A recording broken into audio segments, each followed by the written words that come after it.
Hi, shalom friends. If I ask you to rate the level of intelligence of a person who's a physicist, a chemist, a doctor, a lawyer, I'm assuming that you will rate them on maybe a high level of intelligence, at least enough to get them their degree. If I ask you to rate the level of intelligence offhand of a thief, what would you come up with? We all heard of these bumbling thieves that try, for example, a mugging in front of the police station. But actually, in terms of intelligence, some of the most famous gangsters were very intelligent, very crafty, and very sophisticated. We take a look at some of the Ponzi schemes, without mentioning names.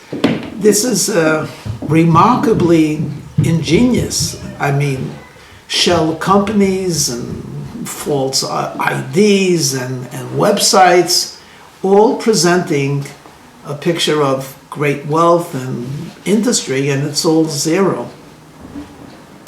So, how smart or how intelligent? Depending on the crime, they can be very smart and very intelligent, which makes the reply of a rabbi very interesting.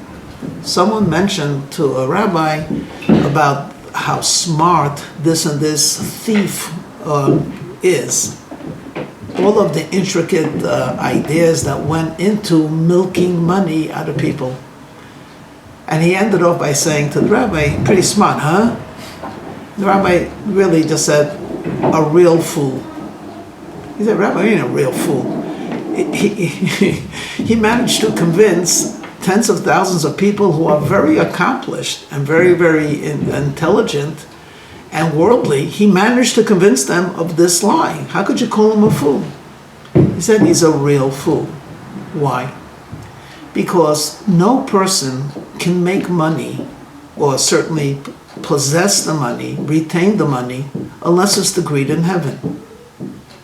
So if on Rosh Hashanah, we'll make up a name, Mr. Gold is supposed to have $100 million in his bank account, he'll get $100 million legally. If he's not meant to get $100 million, even if he temporarily seems to get it illegally, he won't retain it. He won't keep it, and he won't be able to use it. And hence the coin statement of crime does not pay, even though so many people say what a silly statement that is. Crime pays very well. But in a more cosmic view, crime does not pay, because ultimately what you're not supposed to get from heaven, if in heaven it's decreed, you will not get it on earth. They say a story, it's probably a parable, but they tell a story in the yeshiva world of between the two world wars. There was a large town in Lithuania where one of the locals had gone to America and used to support his family by sending some type of a money order, or whatever it might be, every 2 months. And it was a big spiel, a big fuss, because it came with a special envelope. There were a lot of different stamps on it. And of course, the family looked very much eagerly to receiving the envelope. One time, the family, the father, is very eager to take this letter. And he figures, why do I have to wait until it comes from the depot to the mail delivery person until it gets to me? Why don't I just go to the depot and pick it up directly? So he shows up. It's a town. It's not a shtetl, but it's also not the great city. And he sees the official over there, and he says, I'm taking my envelope. He says, no, you're not taking your envelope. It has to be sorted and, classified, and you'll get it in a day or two. He says, come on. Everyone knows it's mine. It's that envelope over there, the one with the brown with a bunch of. You and I both know that I'm the only one that gets it. He says, look, according to law, it has to go through this, and that's what we're going to do. So he excuses himself to go to the restroom, and this fellow takes the envelope and walks out. Now there's a guard who sees a fellow walking out with the envelope and says, "Thief, stop, stop." And of course, the guy ignores him. He just picks up the envelope and says, "It's mine, it's mine." Of course, the guard has no idea of who it really belongs to, chases him, catches him, and arrests him. Now this guy is in a real pickle because he's guilty of stealing from the mail, from the Lithuanian government or something like that. So he goes in front of the judge and he says, "Your Honor, it belongs to me. I didn't steal anything. Look, it has my name, and it was very noticeable." And the judge gave him a fine, confiscated the money and gave him a fine. He said, "Listen here, you were supposed to get this money, but you took it illegally. And because you tried to receive it in an illegal way, therefore you're going to lose it."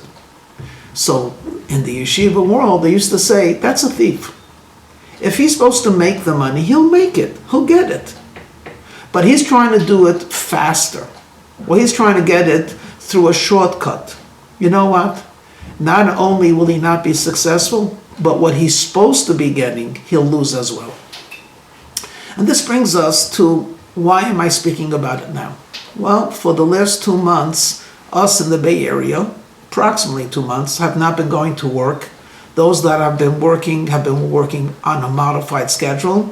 And though not to all, almost everyone has had a financial hit, including the nonprofits, which I'm one of them. And you say to yourself, this is like terrible and horrible, and when are we going to be able to, get back to normalcy? And I want to remind you, as I remind myself constantly, hold it. No one will lose money that they're supposed to have received. Way before this virus, in heaven, when it came Rosh Hashanah, and we were judged for a good year, and if you're listening, that means you're healthy and alive, we were judged to make X amount of money. And the fact that we haven't made that money, though the immediate cause seems to be because of the virus or because of the pandemic, but the real reason is we're not supposed to make that money. And it's not necessarily a punishment, because, and I won't repeat because you've heard so much of this from other people, because the last 2 months have also offered opportunities. So, a statement from the previous Rabbi. Previous Rabbi said that a person should go to shul in the morning and pray. Pray with a minyan. And now I know, this is a fact, there are many exceptions, but just listen. You should go to shul to daven with a minyan if you're a man. Okay. Why do some men not come to shul to daven with a minyan? And the answer is obvious. They want to be at work at 8:30 or at 9 or maybe even earlier. And the minyan interferes with that. So the previous Rebbe would say, a person cannot make a nickel more than he's supposed to. If you're supposed to get this customer, if you're supposed to make this sale, you will. And in the meantime, you had an opportunity to pray, to say amen, to do good deeds, and to connect with a Jewish community. If you're not supposed to make this money, and you're not supposed to make this sale, so then getting up 6 o'clock in the morning and spending an extra 3 hours at work won't do anything. One of the things that Chabad rabbis do is we often make available the mitzvah for men to put on tefillin if they didn't have that opportunity. So here I am, this is years ago, I'm a Fisherman's Wharf, and I see a fellow, very nice guy, we put on tefillin, and I try to encourage him to come to a class at night. And he says, no, I got to keep, I have to be here. He's a salesperson. And whenever I go in, it's never really busy, because I know it's a type of a business where you're not selling shoes or potato chips. It's very high price items like antiques. So it's only a very select group of people that come in, usually tourists, whatever. So I said, look, there's no one here at 8 o'clock. The tourists are in the restaurants. They're not walking the streets anymore. So you're not going to lose anything. He says, no, Rabbi, you don't understand. Many times it's happened that at 10 to 10, When we close, 10 minutes to closing time, in comes a guy, and he makes not only the sale of the day, sometimes the sale of the week. So I cannot close at 9:30 or at 9 to go once a week to a class. I might miss that customer. I shrugged my shoulders because I'm not a business person, but I just innocently said, the customer you made the sale, and that's a testimony to your salesmanship, but God had to send him in, because you could be the greatest salesperson and you could have actually the finest item, but if the guy doesn't come in and he's not in a good mood and he doesn't have his credit card or his girlfriend or a couple of drinks under his belt, he's not going to do anything. So the same person that God sent you at 10 to 10 could send you certainly at 10 to 8. Okay, he didn't come to the class, and God should bless him. What's the point? The point of it is, really, all we can do is to try to make a vessel for blessing. But the blessing comes from God. In this particular case, all of us know that we've tried our best to do what we can, but now we have an obligation to take care of our health. So we're doing that. That too is a mitzvah. And we should try to take the opportunity to fill the day with meaningful things, with phone calls, with study, with prayer, with family, and so on. What about the money you lost? You didn't lose it. You weren't supposed to get it. And one could argue, theoretically, if you were not supposed to have received it, if you would have received it, you would lose it in a different way. I'll close with another story. And this actually, I believe, happened. It was in one of the towns in, Ukraine, whatever it is. It was a wealthier person, but the Jewish community took care of their own, and they actually had a soup kitchen. Once a day, no questions asked. If a person said, I need a meal, they would give him a nourishing meal, once a day. It happened to be, and this was community funded, it happened to be that there was one wealthier person who had a large field, whatever it is, and he was really not a nice, generous person, very selfish actually, always trying to make a buck and often on someone else's expense. So he was tolerated, not liked.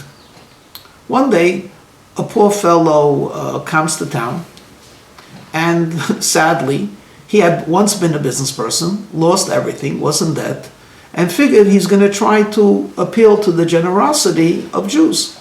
So he went around collecting money. But sometimes you have better days, sometimes worse days, and it just so happened to be at a string of bad luck, no one was giving, or just pennies.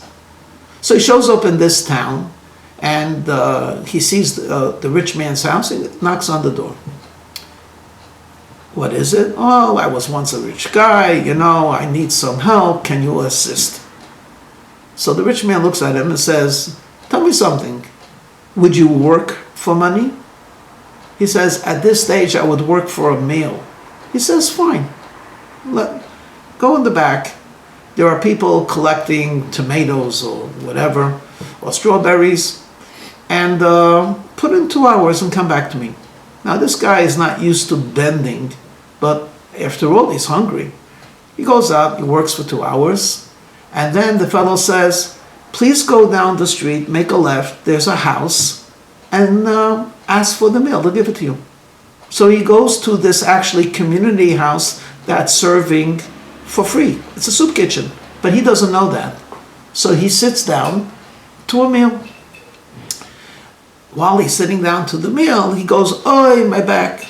And the guy next to him says, "Hey, what's wrong?" He says, "I'm not used to this, but to get this meal, the rich man said, I had to work for 2 hours." To which the guy laughed. He said, "The rich man's not giving you the meal.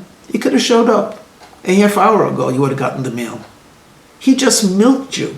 He figured that because you do not know that the meal will be given, why not take advantage of you?" Of course, the parable story is very applicable to us. We're going to get the meal. It's being given to us from Hashem. Some of us think that we have to put in the 2 hours or the 40 hours or the 60-hour week. Maybe we do. I do not know. This you have to consult with your spiritual advisor as well as with your employer. But the concept is something that you have to reflect upon. And that is, we have responsibilities to our family. We have responsibilities to God. We also have responsibilities to ourselves. We are meant to work, but not to be animals at work. And not always do we have to actually put in that amount of time, especially if it comes at the expense of our religion, our traditions, or our family. It's not an easy path to navigate, but I do believe firmly in divine providence, and the fact that the last 2 months has so upset the normalcy of each and every one of us is perhaps another opportunity that God is giving us to get things right. So let me wish us all health and wealth and prosperity and clarity of thought. And most of all, may Mashiach come already, because there are just certain global issues that only the Messiah will be able to rectify. Let's hope and pray that it's in our lifetime very soon. Amen.